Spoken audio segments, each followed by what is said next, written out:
Hey everyone, my name is David Rao and I'm the music teacher who blogs on Facebook, on Instagram, I'm on TikTok, I'm on a variety of places when you search for my name, David Rao, or Make Moments Matter. I'm here for another Musical Mondays tonight, and I'm excited to share with you just a few thoughts and some ideas. I'm going to do another use it or lose it sort of video tonight, and tonight I'm talking about social media, which should be great. I'm very excited to share some thoughts about social media, and I'm going to get to that in just a second. So if you hear me talk about the links page, or say like it's on the links page, or if I've, whatever, if you ever hear me talk about that, there's a page on my blog where anytime in these videos I talk about something, I put a link to it on that page. You can click there by either just going straight to my blog and doing the video tab, or wherever you're watching, listening, seeing this video. At the bottom of the description of this video, there should be a little link to take you directly there. Another thing, I was recently at the Alaska Orph chapter this last weekend sharing ideas, and it was so much fun and so great, but somehow over the trip I had a lot of congestion and stuff, so I lost my voice a little bit. It's coming back, but if you see me pop a cough drop or take a drink of water, that's why. Or if you're listening to this and you're like, wow, he sounds not great. Yeah, exactly. It was really fun teaching kindergarten today. But that's a thing. But speaking of workshops, I'm going to be doing a couple workshops in October, both in the North Ohio / Michigan area. So if you are close to the Northwest Ohio Orph chapter, which is basically in the greater Toledo area, it's in Maumee, Ohio. I'm doing a workshop there on October 14th. And then if you're part of the Michigan Music Educators, I'm doing a workshop for MMEA for the fall conference, the elementary division, and that is October 21st at Wayne State in the greater Detroit area. So if you're around there, I would love to see you and meet you in person and connect over a couple workshops, and I hope that'll be very fun.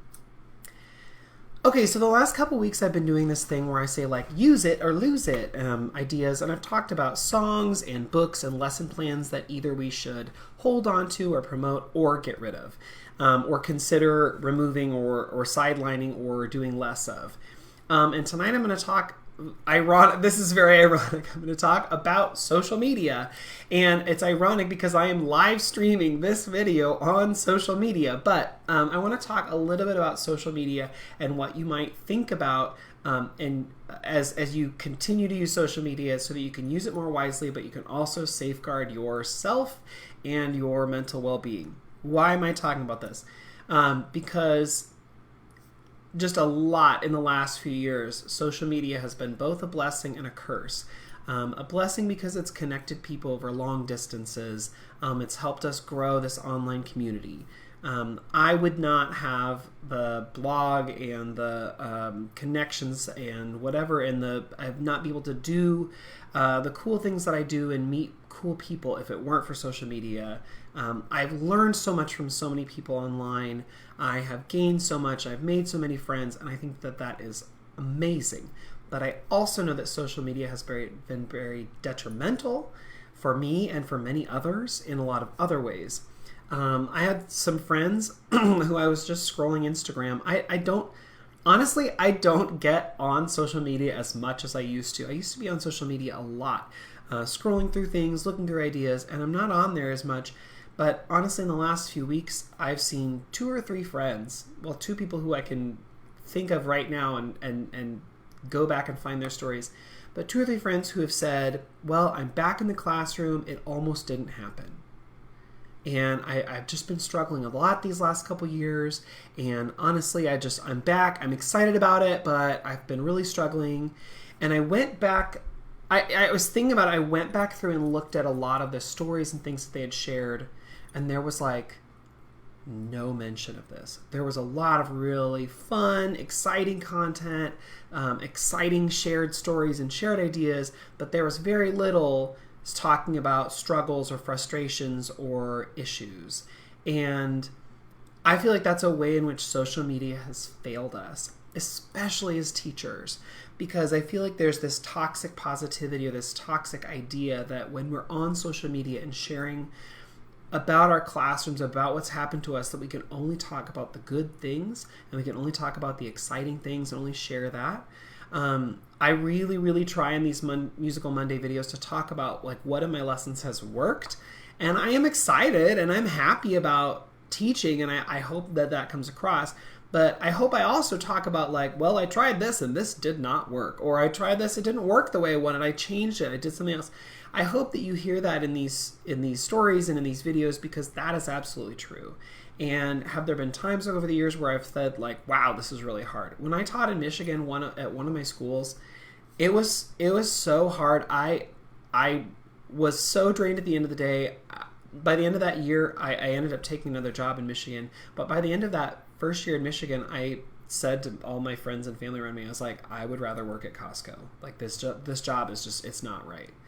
So I try and share about that as much as I can to share the honest like truth behind what you hear from teachers. But I feel like a lot of times all you're getting is like, oh, it's positive. Oh, we're making an impact. Oh, blah, blah, blah. And there's this sort of toxic positivity. And I want to be aware of that personally. And I hope that all of y'all are too, that it's okay to share about the struggles. It's okay to talk about things that aren't working. It's okay to be like a little frustrated. Obviously, if you're frustrated or drained or tired, you're probably not gonna be like, you know what?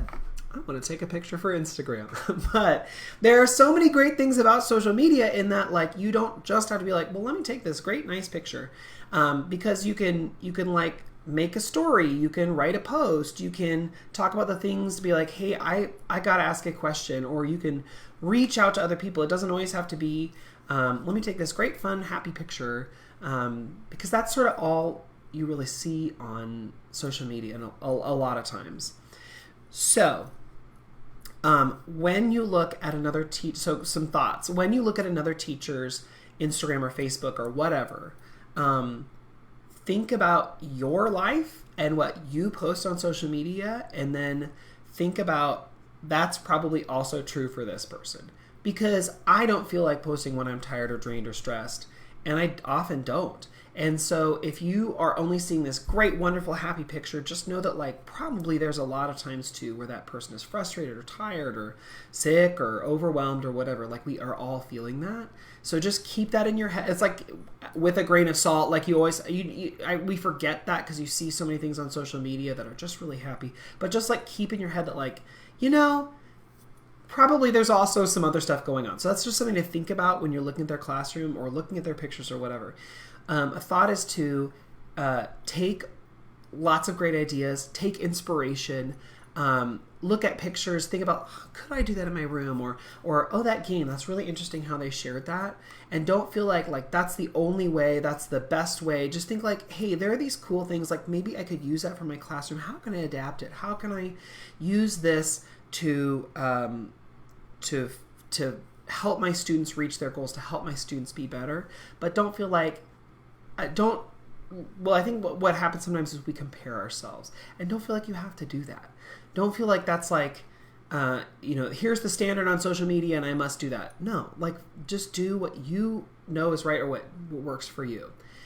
Okay, another thing, I just said don't compare yourself. I do that all the time. I was talking to my friends who their kindergartner just went to school for the first time this year, and I went over and as like a way to connect with her, I was like, okay, so tell me about school. How's it going? Tell me about your favorite class. And like being like, is it going to be music? It's not going to be music. She's going to say PE. She said PE, always, obviously. Okay, so never compare yourself to the PE teacher. Like that's the first thing, because these kids, they're going to be like, I love PE, right? Anyway. But I asked her, like, so how's music going? And what do you like? And in my head, as I'm hearing this kindergarten, who's like 3 weeks into school, as I'm hearing her talk about her time in kindergarten, I'm thinking like, well, I don't know if I would have done it that way. Oh, she's talking about Pete the Cat. You're teaching Pete the Cat in the first week? Like, I don't know this person's lesson. I don't know this person. I don't know how they're doing it. Don't compare yourself. Just be like, you know what? Cool. I'm so glad this kid is excited about these songs or this whatever. And just take that and then, think like, okay, well, that's interesting. How would I do it different in my classroom or whatever? But don't feel this pressure to compare yourself.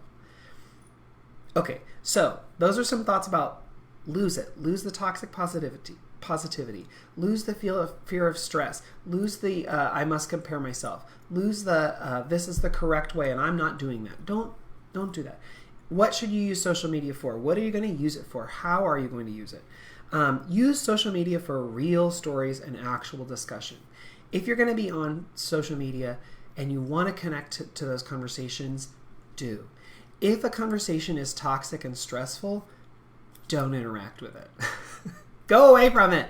The thing about social media is it's not real. It's online. You're not in some firefight with someone across the country who has a very strong opinion about fixed dough or movable dough. Like, you don't have to deal with that. So if there's something going on Facebook that stresses you out, don't interact with it. It will keep stressing you out. For example, there are some profiles on Instagram or Facebook or TikTok or whatever that I followed for a while and I stopped because it stressed me out. It was either all super huge barrage of positive all the time and I just felt like overwhelmed or felt like it didn't match up and I was like, I just can't watch this. Or it was, you're doing this wrong, you're doing this wrong, you're doing this wrong, you're doing this wrong. And that stressed me out too. And it wasn't giving me what I was hoping social media would. It wasn't giving me the inspiration. It wasn't giving me ideas. It wasn't giving me the feedback or the help that I was hoping social media would. So I unfollowed. So guess what? You can unfollow. I'm saying this on social media. And it may be people unfollow me. You can unfollow. It is a thing, right? So use social media for groups that you connect with and people that you feel connected to. Use it for people that give you great ideas and share and are helpful. But if you're not feeling that, you don't have to keep following them. Yes, leave comments. Yes, leave connections. If you think something is really great, hit like, hit share, but not because it's going to increase someone's like clicks or whatever. Like, do it because you legitimately think it's worthwhile for sharing and you really want someone else to know about it. That is a great reason to like or share. Because they ask you to like or share, that is not a great reason to like or share. But like or share because you really feel like it is valuable, good content. One thing you might consider doing, if you have a profile that is like your personal profile, but you also follow teachers, like maybe consider making a teacher profile. And I don't mean like a profile where you're going to just like share photos from your classroom and you're going to become like, I don't know, Insta famous or whatever. But if you have your personal profile and you have like a profile where you follow a bunch of teachers, consider making a second profile. Why? Because sometimes you need to turn off school. Like, I don't have school email on my phone. I have like a personal Instagram that I don't share with people on these channels because like I want to go on that Instagram and like see all my friends post and share stuff like that. But if I'm like getting school stuff 24/7 or teaching stuff 24/7, it is a like burnout central. So consider like logging off Teachergram and having your own like personal teacher Instagram or Facebook and your like a teacher Instagram, Facebook like channel where you can like divide that and not feel like you must connect all the time. Okay. Ask questions of people. If you're like, this is a really great idea, ask them. If you feel like they're a really great person to follow or a really great whatever, like reach out and connect and say like, wow, I'm so thankful for the content you're putting out or blah, blah, blah. But also like, hey, you know, like I had a question or I struggled with whatever. Have you struggled with that? Like reach out and make connections with teachers who you know are out there. Ask questions in those Facebook groups only if you feel like it's a safe, good place to be. If it's not, don't be a part of that group. There are some really big Facebook groups out there that are worth leaving. I'm just going to say, because if it only gives you stress, it's not worth continuing to add that into your life. Okay, take school email off your phone. I promise it'll be fine in the morning. And then follow accounts that are non-teacher accounts and I mean, a lot of you are like, yeah, I do that. But like, go and do that so that you get lots of that in your feed too. Because if you're like not going to take my advice and be like, I'm going to have a teacher Instagram and a personal Instagram so you can like put all that Teachergram stuff in one place so you don't see it when you're like scrolling in bed at 9 p.m. or whatever. If you stay up that late, I'm old anyway. But like if you don't do that, you know, like think about like beefing up your profile with lots of hobbies and things you're interested in so you see lots of that too and not just the teachery stuff. Okay, so a couple like let me be real moments then. So if you were to see my office right now and okay, hi Instagram, I'll let you do this. See all this junk that's in here? This is what you don't see because I point the camera very specifically. Okay, I'm going to try and do this at Facebook. Oh, I can't. I don't know if you can really see. Look at all of this. It is a mess in here because it's yeah, you see like the fun, like my books and stuff, which legitimately, like most of these are just like books I like reading. It's not necessarily like teachery stuff. There's some up there, but that world is behind people who sit in front of their cameras and talk on social media. It is that is true life. So just know that is absolutely real, and just know that that's a thing. And here's me saying to you again. Don't believe everything you see on social media. Take the value from it, take the goodness from it, and then if there's something that's stressing you out, leave that behind. Leave behind this idea of you must compare yourself. There's this line from a musical I like that talks about all the vampires in our life, the things that suck life from us and suck joy from us and take all the good things from us. And one of the things they talk about is the vampire of despair. And they say, if someone came up to you on the street and said, you're not good enough, who do you think you're kidding? I can't believe you're even trying that. If someone came up to you on the street and said that, you'd be like, wow, this person is completely out of their league. They don't know me at all. What in the world is that? Why did they think that they should come up and say it to me? Like, what? This would be so strange. But when you're lying in bed at night and the vampire of despair comes to you and starts saying those things to yourself, or you feel that as you're scrolling social media, you need to think like, no, this is not real. I can do this. It is, but what I'm saying is I think social media contributes to that a lot of times. So as you're choosing what to put into your head and into your life, think about on social media, like, is this account really helping me grow? Is it not? And then make some decisions. You don't have to follow anything that says music ed. You really don't. Okay, so what do I do to help myself? I don't get on social media as much. I know I used to a lot. It really stressed me out. I don't get on Twitter hardly ever. I used to do Twitter a lot more because in the South, a lot of teachers used Twitter. I don't really use it anymore because whenever I get on Twitter, I'm stressed out either by like the barrage of all the stuff or I don't know, politics or weird scammy things, or I don't know, Twitter itself seems to be imploding. I don't know. So I don't really get on Twitter because it used to always stress me out. And I'm very selective about when I scroll other teacher things, Facebook or Instagram or whatever. So there's that. I have other hobbies. I really, really like houseplants. There are some in the room. This one, poor one over here is dying. Don't know why. I'm trying to figure that out. But I have this book that my mother-in-law gave me, How to Houseplant, because I really like books too. So I really like houseplants. I have an app on my phone where it like reminds me to water my plants and mist my plants because I just love plants. I really like cooking. I've really fallen in love with cooking Korean food in like the last 3 years. I don't know why, but it's so good. And it's not that hard to do. So much so that I got this huge cookbook for Christmas. And I have 2 more on my wish list for this Christmas/birthday. What else? I play this really silly farm game on my phone. I like sit when I'm stressed and I like plant corn and like harvest cotton and plant rubber tree. Like it's all this, it's ridiculous, but it's not scrolling social media. It's not me falling into this spiral of stress on social media. It's me doing what is best for me and my mental health. And for me and my mental health, sometimes that means like, oh my gosh, I need to feed the cows. Like that, which is silly, but it's my life. And then, so what I'm saying is you don't have to be on Instagram or Facebook all the time. Take what you take from that and learn from that, and then log off. Okay, so my lose it is lose social media. My use it is use social media. But go back and hear more if you're interested about how and why.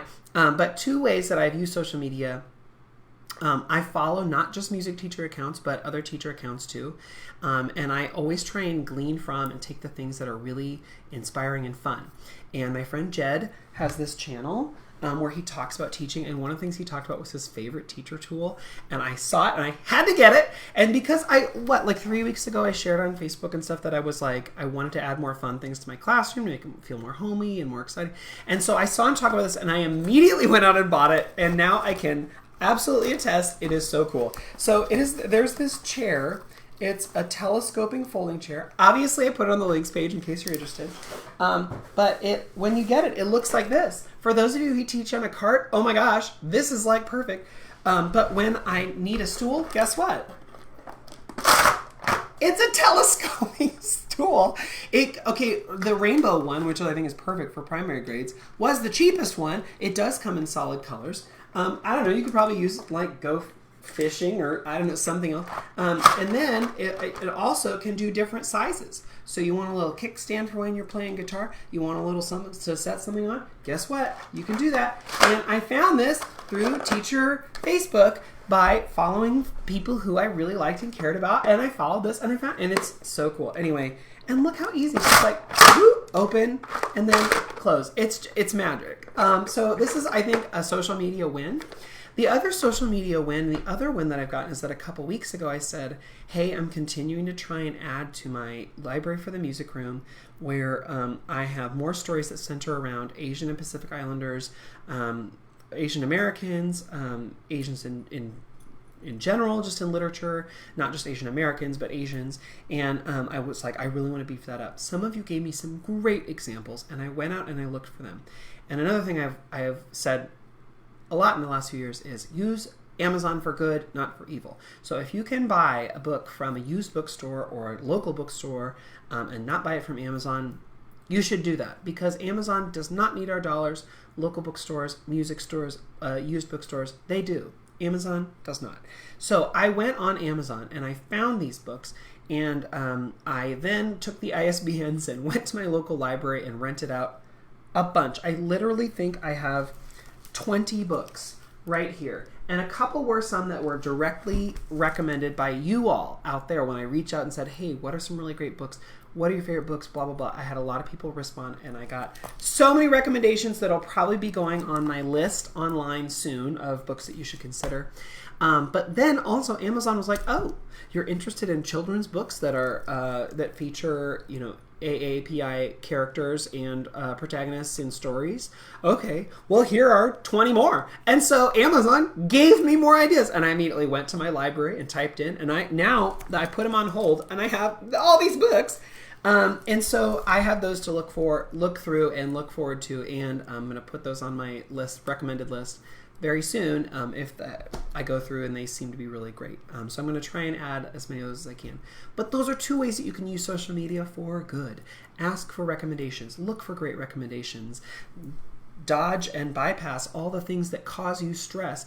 If social media causes you stress, don't use it. If one user's account causes you stress, unfollow. If something is not benefiting you or your students, you don't have to do it when it's social media. Think about those things. Another thing that really benefited me was reaching out and asking questions about what books would be good, but also looking for the joy. I think this is going to bring me joy for like forever, or until I break it or something. I don't know. But I'm just very excited about it. Anyway, I hope that tonight doesn't make you feel like, oh my gosh, this is so stressful. But I hope it makes you feel like, wow, I'm not the only one. And because there are people out there all over who are saying or not saying, wow, I feel like maybe I should leave teaching because I'm really stressed about it.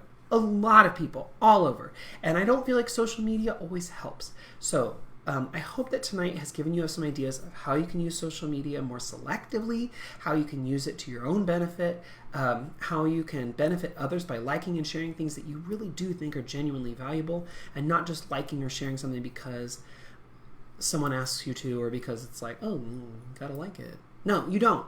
Like and share the things that really, really are valuable and beneficial for you. And I hope that tonight has given you some affirmation or just, I hope you feel some solidarity and understand that like we're all struggling, we're all going to different things at different times. And I hope that you feel that now you can use social media maybe in a way that's more beneficial to you and more beneficial for your students in the long run. Okay, having said this, now I'm saying to you, you should go log off of social media. Go read a book, have some wine. I don't know. I'm going to go hang out with my Kindle, and because I have like 4 books from the library that are like due pretty soon. I need to like read through. Not that I'm not burning through a bunch of books. I got a ton. Not burning books. Sorry, burning through. Let me mean like I'm going through them fast. But log off. Go have some ice cream, or sit and play your farm game like me. Maybe we can be friends. It's Township. I'm on Township. If that's if any of you play, find me. Well, let's be friends. I will send you the extra carrots that I have. Anyway, go log off, have a great night, and I hope I'll see you next week for another Musical Monday where we'll be talking about more things that will benefit you, hopefully, in your classroom. All right, everyone, have a great night. See you next time.